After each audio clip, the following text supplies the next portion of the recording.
Hello, our friends, Evolutionary Energy Arts family. Why, hello there. Welcome back. Welcome back, guys. As always, want to thank everybody for your support on Patreon and Ko-Fi. Exclusives going up there multiple times a week, typically, and deep dives into some of the mysteries. We like deep dives. We like a lot of deep dives. Indeed, we do. Yes, and been kind of on a semi-one-track mind and showing how the past is always replaying itself. Interesting, because when you see depictions of what's taken to be the capital of Atlantis, it's done in a circular pattern. And, of course, Stonehenge is done in a circular pattern. And there's a place called Poverty Point in Louisiana, which is bigger than Stonehenge, older than Stonehenge. It's also done in a circular manner. This right here is in Iran. And it is a layout, and again, a circular manner. As you see, a reconstruction of the Sasanian circular capital city of Gore. Now, this is said to be going back to 180 to 242 CE, 1,950 meters in diameter. It's very, very interesting to see the past and how things were built. I think, again, we are probably living right on top of those that came before us. There's so much that's still buried under our feet that really would, it would blow minds. I sense it here where we live, and I sense it all the time, and I think it's very widespread. I don't think we're unique in any way. People, I think if any given person had a tractor and could dig 10 feet down, they would be amazed. Absolutely. It's fascinating. Look at this right here. This is the only remnant of the Sassanian capital. This is near Baghdad. There was a lot more remnants that were in much better shape before the two wars over in Iraq. And as I totally believe, one of the major purposes of war is erasing the past. Literally, it's erasing the past in more ways than one. And yeah, you could see right off the bat, this is a big struggle. Look at the size of that arch. Wow. Even right here. How big are the doorways? They 15 to 20 feet, I would venture. Big enough to hold giants. Well, this is interesting.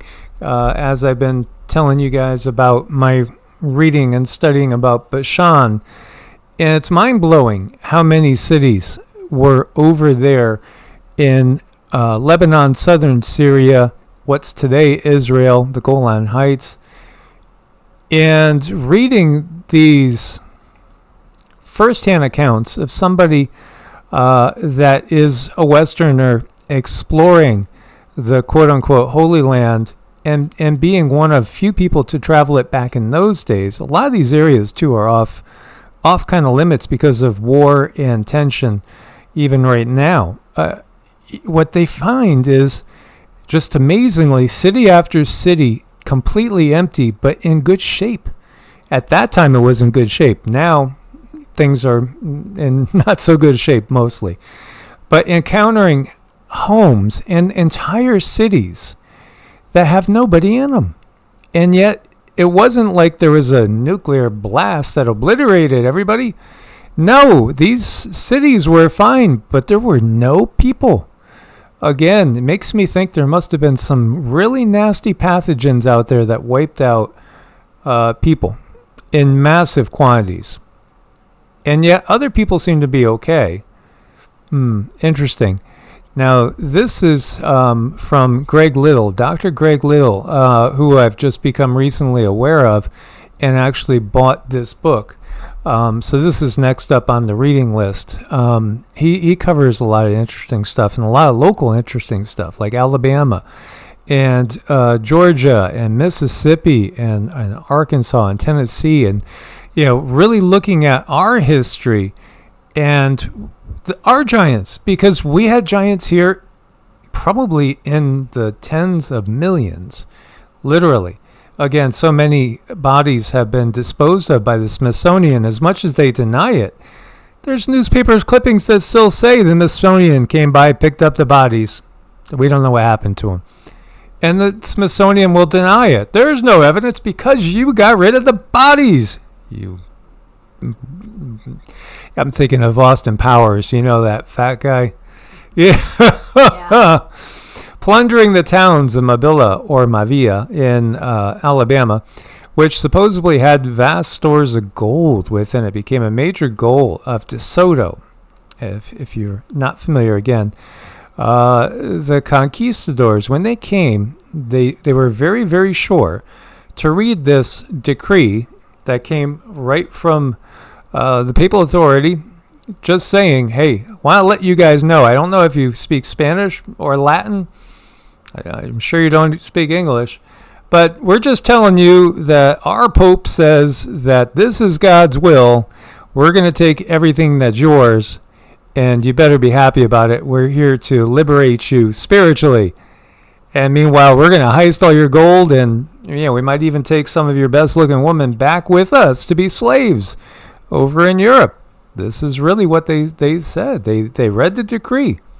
Hey, if they resisted, what happened? They were exterminated. Well, they read the decree in not the native tongue, and they read it in their own language, and basically showed what would happen by example and force and brutality. It was really, really mean, not nice. No, and there's really no difference today. It's just dressed a little differently, but it's still a pig, no matter how much lipstick you put on it. So, obviously, gold is a major goal for DeSoto as he's leading his crew of conquistadors. And, again, there's really, even though the Spanish fought the English and the English fought the French and the French fought the Spanish, and you could throw in other smaller colonial powers, they were under really one control system, and it is the control system. And you could say, well, again, the Anglican Church broke off from the Papal Church, but really, this is all about keeping a control system intact while placating the masses, as the masses slowly find things to have disapproval of in the system that they're in. So as some people awaken to the errors in the Bible and want to do things differently, or don't like the abuses they see going on with the cardinals and the Pope, etc., and they want to break off. And then, of course, you also have the personal egos of these beings that were working together, yet each one of them has a massive ego, and each king wants to be the biggest and best king and have the biggest kingdom, and queens with their vanity, etc., etc., etc. So there were conflicts again that did arise and stuff, but still was one system that is still working to this day on making sure the planet stays colonized under it. So interesting, when he's over in Alabama, he sends an envoy group, or there is an envoy group that comes led by Tuscaloosa's son. Tuscaloosa means black warrior, and Chief Tuscaloosa was the chief of this one group of indigenous people. It's fascinating too to see accounts by some of the very first, our modern era, in that, again, this colonial age, which, starts in the 15 plus change, and goes on through to more modern times. Their accounts of the indigenous people in the what's now the United States, it didn't make any sense given the narrative that we're given, because they encountered tribes that they described as looking like what the people you would see in Ethiopia or Nigeria. They describe people that look to be very African already here. In fact, Queen Califia of California is taken to look like what we would call an African American. They didn't all come over in boats as slaves. No. They were already here. Because also in Maine, they encountered people that looked like they were from Africa, sub-Saharan Africa. And yet you also had tribes that looked like they really did probably come over from the Bering Land Bridge and looked more of what we might think in our minds automatically when we talk Native Americans. The reality was there were multiple ethnicities already in the United States when both the Spanish and then later the French and the English also came. And let's not forget, what we do still see in the stories is the word Amazon. This person was an Amazon, and usually when people say Amazon, they kind of think about a very large person like Amazon women, big, so strong, big, athletic. strong, athletic. So I think they were very commonplace in the Amazon to have really large people. I think Queen Califia, I don't think she was very small. I think she was good size. You were able to kind of get some feel and energies. Very strong woman, very warlike. Warlike because she didn't like what happened to her. Right. Because what happened? Well, they took over her people, turned them into slaves, took over the land, their way of life. This is an invading force. And Tuscaloosa's son, consistently described as being 7.5 feet tall at 18 years old. He might have gotten to be a full 8-footer. Again, these were giants compared to what we had running the show, at least in Europe at that time. This is part of eliminating a group that's a threat. And it has a strong connection to the earth. And also has their own stories, which clearly counter the narrative that we're taught in schools today. Because the history doesn't add up, because the history is fiction to cover up the true invasion that's taken place. And they're professionals at it too. I mean, they write one history book or one science book after the next, after the next, after the next, and they constantly say, oh, well, scientists thought this, oh gosh, but they were wrong. It's just ridiculous. I mean, to watch how often they rewrite our history, and they rewrite it at to their convenience, not at their convenience, to their convenience. So it continues to help their narrative. So what does the Spanish ultimately do? They basically do what's happened in Gaza, which happened in Canaan, before that. This is one military operation. And he saw a sign that looked a lot like a Templar cross, De Soto did, and it infuriated him. So he ordered an attack on the fort. And, ultimately, we know what history really happened because, the natives were ultimately wiped out. And then what was left was forced into little pockets of land. And we do have stories that tell about, wiping out 10,000 natives here, 3,000 natives there.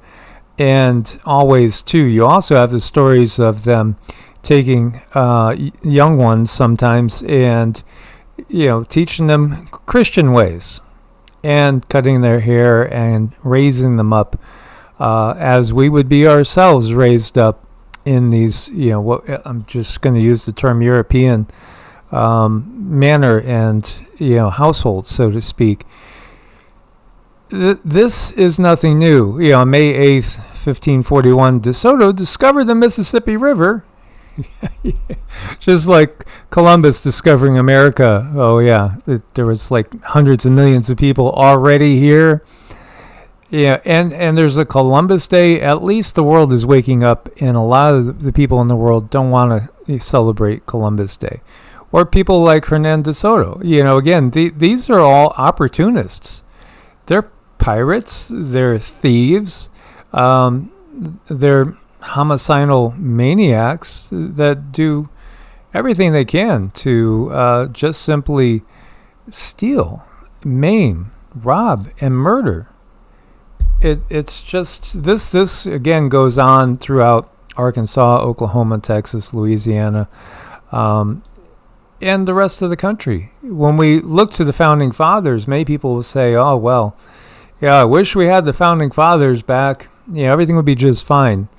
Really, again, George Washington, he was a Freemason. It's right there. It's well-known fact. Again, he's part of the secret society.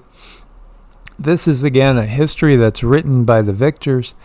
It's just coming out now. And boy, it was on like Fox News, PBS News, and a couple other. And they're all talking about this plan to, again, ouchie people in the kids of Gaza, etc. Or, whether it's the polio, or if doesn't matter if it's monkeys or birds or whatever it is. There's one thing going on here. One thing. It's the continuation of the history. It's interesting, too. I mean, the opposition, like when we think about, well, you're not a capitalist, you must be a communist. Well, they're the same thing, really. Ultimately, it's two sides of the same coin. Even Vladimir, again, they have the same roots, and this doesn't mean that everybody that has those roots is even aware of what's going on, because I think it's probably certainly a tiny little fraction of people that have this one background that even have a clue. Most don't, but the system hides here. This is how the system hides. This is how the system communicates, even though, this itself is just another illusion of sorts. When you look at the opposing side, you find the same thing. I mean, this is an actor, and is even said too, comes from the same background. They're probably buddies, is the reality. There was a video out called The Trump Heel Effect, which was just pointing out the fact that, Trump had a great old time in WWE. Yeah, because it's all an illusion. It's all a show. It's all an act. It's all about maintaining power. When you look to China, and we've touched on this, the fact that the Rothschilds were in China. Jacob Schiff over here on the right, a Rothschild lieutenant who funded Mao and the Communist Revolution, and also the Japanese invasion of China, because there's money. There's multiple things. There's money in war. Obviously, you back the stocks of the companies that take part in the war before it gets started. You buy cheap, you sell high. You also make profit on all the medical and everything else that's related to that. When you look at Jacob Schiff himself, he's part of this same lineage, coincidentally or not, which is a lineage right here. It's something that's specifically tracked by 23andMe and other sites. Why do they care so much to track this lineage? Why? Why do they? And again, Talmudic scholar. Interesting. Talmud. There we go. We were just talking about that. It's all connected. There's one group in charge. And again, doesn't mean that the people of that lineage, the majority of them, don't have a clue. They really don't. Most people have never had a clue as to what's really going on this planet. We all need to appreciate each other for what we are or are not, and allow each other to live, just live and be free. And I think as long as people are not harming another people, live and let live. Yeah, and that story and that track that you could track down, it doesn't stop with the Jacobeans. It doesn't stop with the levy that thought he was the Messiah back in 1666. It doesn't stop with the Khazars. It stops in Mars. It goes all the way back to Mars, and that part sounds crazy, but reality is far more crazy than most people would realize. Indeed. As always, look forward to your comments. Source bless and namaste. Namaste.